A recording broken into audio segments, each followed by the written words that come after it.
Science में आपको दिक्कत नहीं होगा, ना फिजिक्स ना केमिस्ट्री ना बायोलॉजी, 20+ ये स्कोर रहेगा।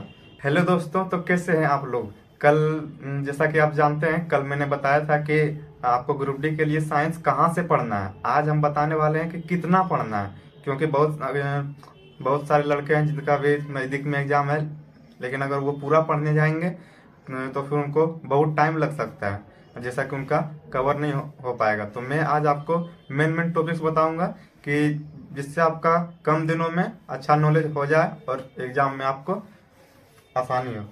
तो ये है सेवन्थ का, जिसे सेवन्थ का एनसीईआरटी है।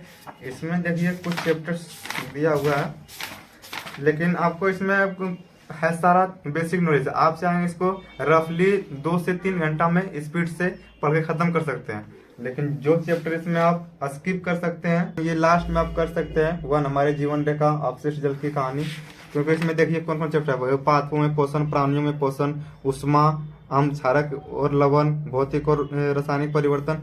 इसमें से आपको पूरा पढ़ना है फिर, क्योंकि ये बेसिक नॉलेज है। अब फिर इसको पूरा पढ़ के ख़त्म कर देना है।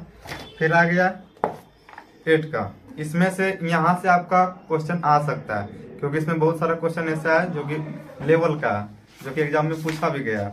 और क्योंकि हम मॉक टेस्ट लगाते हैं, तो उससे भी पता चलता है कि यहाँ से क्वेश्चन आता है।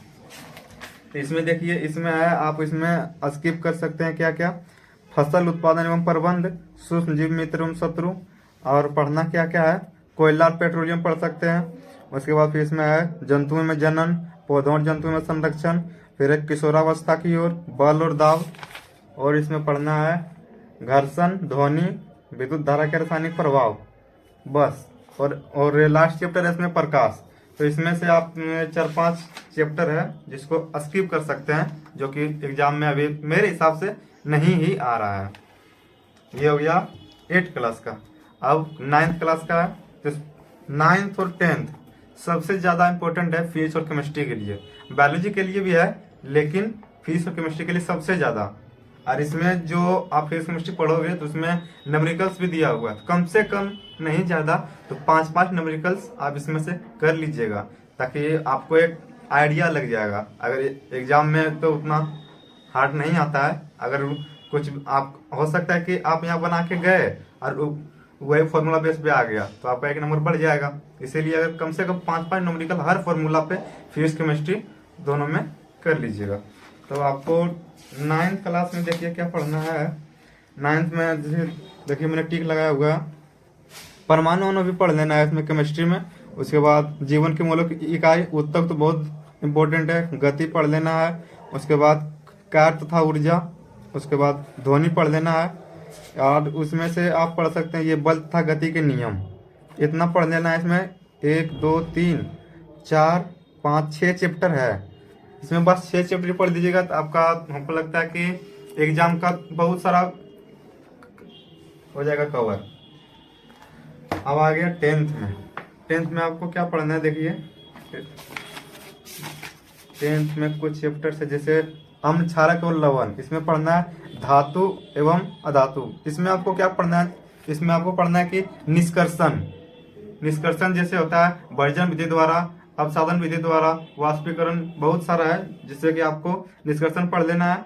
और उसके बाद जो मिश्रण होता है, मिश्र धातु होता है, जैसे कौन सी क्या बोलते हैं, हाँ, तांबा और जस्ता को मिलाकर पीतल बनाया जाता है, निकेल क्रोमियम को बना के फिर स्टेनलेस स्टील बनता है। तो इसी तरह आपको मिश्र धातु पढ़ लेना है, ठीक है।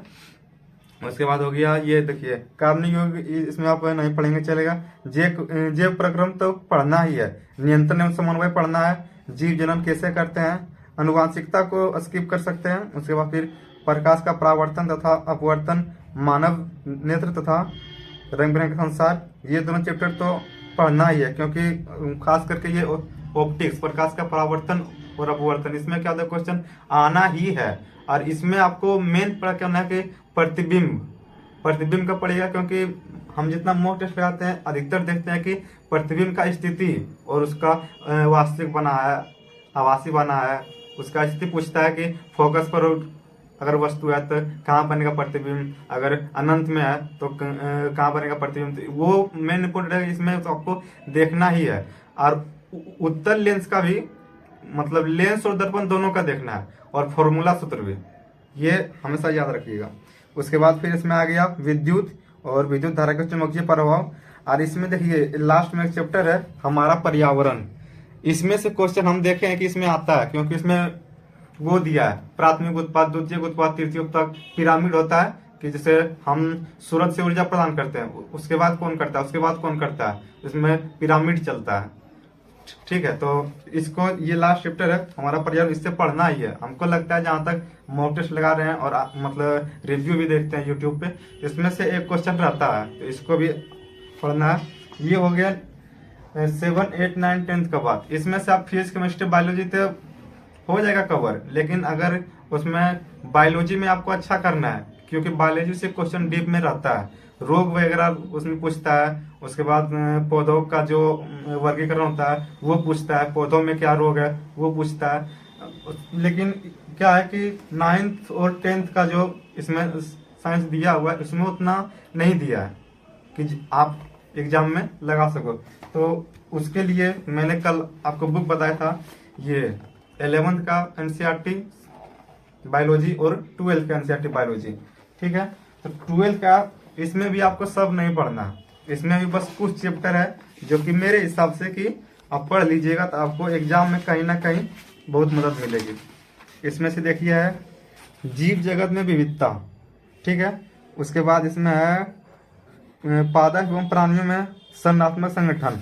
इसमें है पुष्पी पादपों की आकार की, पुष्पी पादपों का शरीर।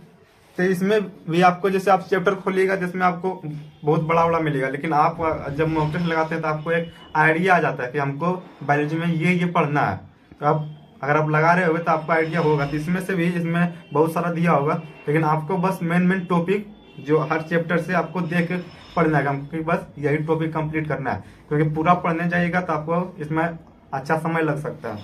ठीक है, तो इसमें से आपको देखिए एक है कोशिका। कोशिका का तो इसमें आप पढ़ना ही है, जैव अणु, कोशिका चक्र, कोशिका विभाजन।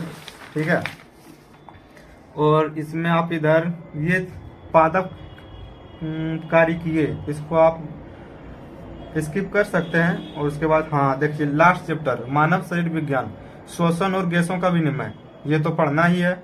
उसके बाद इसमें से पढ़ सकते हैं उत्सर्जी उत्पाद एवं उनका निष्कासन, गमन और संचलन। उसके बाद है तंत्रिकीय नियंत्रण एवं समन्वय। इसमें से ये 3-4 चैप्टर जो कि बहुत इंपॉर्टेंट है, इसको आप कर लीजिएगा। तो बायोलॉजी में हम जहाँ तक देख रहे हैं कि इसी से क्वेश्चन आ रहा है। आप फिर रह गया 12th का, तो 12th में देखते हैं। 12th में देखिए हम टिक लगा के रखे थे जनन। जनन तो मतलब आपको अच्छा से पढ़ लेना है, खास करके पादपों में जनन, क्योंकि अभी जो रिव्यू आ रहा है जो हम भी देखते हैं यूट्यूब पे, तो लड़का लोग बोलता है कोशिका से ज्यादा आता है, उत्तक से ज्यादा आता है, जनन से ज्यादा आता है, खास करके रोग से आ रहा है। तो इस चैप्टर कवर करना है। इसमें इसे अनुवांशिकी है, इसमें दूसरा चैप्टर, इसको स्किप कर सकते हैं। उसके बाद है मानव स्वास्थ्य तथा रोग, अध्याय 7 में है 12th का एनसीईआरटी, इसको तो आपको पढ़ ही लेना है। ठीक है, अध्याय 7 को पढ़ सकते हैं। उसके बाद है इसमें जैव प्रौद्योगिकी सिद्धांत व प्रक्रम, इसको भी पढ़ लेना है। जीव और समष्टियां, परितंत्र इधर स्किप कर सकते हैं। बाकी मेन जो चैप्टर है आपको बताए दिए सारा कि ये पढ़ लेना है। इतना आप कर लेते हैं तो हमको लगता है कि आपका तो मतलब 20 तो गारंटी है, 20+। आप देख सकते हैं हम इतना पढ़े हुए हैं, कुछ होता है जैसे कि याद नहीं रह पाता, अब वो भी सिर्फ बायोलॉजी में ही, क्योंकि उसमें थोड़ा सा वर्ड होता है हल्का लेंदी। अगर आप बोलोगे तो हम अपना मॉक टेस्ट भी दिखा देंगे कि मेरा साइंस में कितना नंबर रहता है हर मॉक टेस्ट में। किसी में भी ऐसा नहीं है कि मेरा 20 नहीं है, या तो 20+ ही रहेगा। अगर किसी में 1-2 नंबर कम भी है तो वो भी बायोलॉजी की वजह से, क्योंकि उसमें मतलब हमको थोड़ा भी कम याद है, क्योंकि बायोलॉजी में क्वेश्चन थोड़े डीप आ रहे हैं। साइंस में आपको दिक्कत नहीं होगा, ना फिजिक्स, ना केमिस्ट्री, ना बायोलॉजी, 20+ ही स्कोर रहेगा। तो हाँ, और एक बात तो, अगर आप इसको पढ़ रहे हैं लेकिन टाइम ज्यादा लग रहा है, तो अगर आप ये जानना चाहते हैं कि कैसे पढ़ना है, तो हम जैसे पढ़े, जैसे कंप्लीट किए हैं, तो अगर कमेंट करेंगे तो हम ये आपको बता देंगे कि इसको कैसे पढ़ना है। तो ठीक है, चैनल को सब्सक्राइब करिए अगर ऐसा ही जानकारी वाला वीडियो आपको आगे भी चाहिए तो